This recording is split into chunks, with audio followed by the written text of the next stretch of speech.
नमस्कार दर्शकों, आप देख रहे हैं आवाज इंडिया।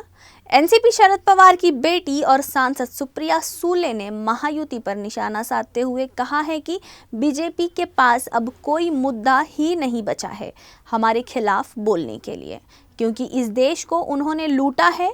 किसानों और महिलाओं पर अत्याचार करने का काम अगर किसी ने किया है तो वो सिर्फ बीजेपी ने किया है।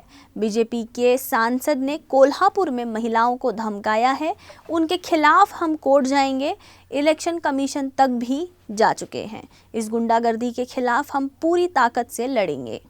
आगे सुप्रिया सूले ने महाराष्ट्र से भ्रष्टाचार, महंगाई, बेरोजगारी हटाने और राज्य में एक अच्छी सरकार लाने का भी दावा किया है। अभी भारतीय जनता पार्टी के हमारे खिलाफ बोलने के लिए कुछ कहा ही नहीं, क्योंकि इस देश को लूटा है और इस राज्य को लूटा।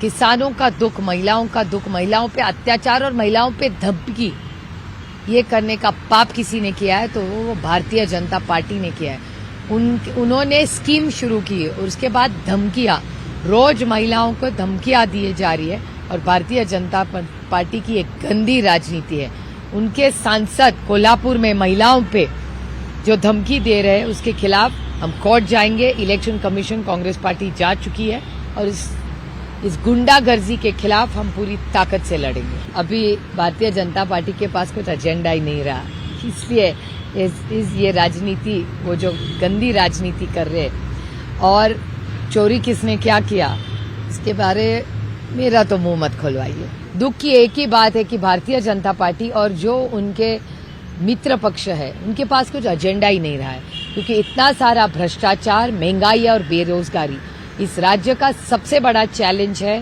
महंगाई, बेरोजगारी और भ्रष्टाचार, इसके खिलाफ हमारी लड़ाई है और उस ताकत से हम इस भ्रष्टाचार, महंगाई और बेरोजगारी से लड़ेंगे और महाराष्ट्र में एक अच्छी सरकार लाएंगे जो ईमानदार हो, क्योंकि उनके पास कुछ है ही नहीं बोलने के लिए। बीजेपी के पास कुछ एजेंडा ही नहीं है, उनका खुद का काम ही नहीं है कुछ किया हुआ।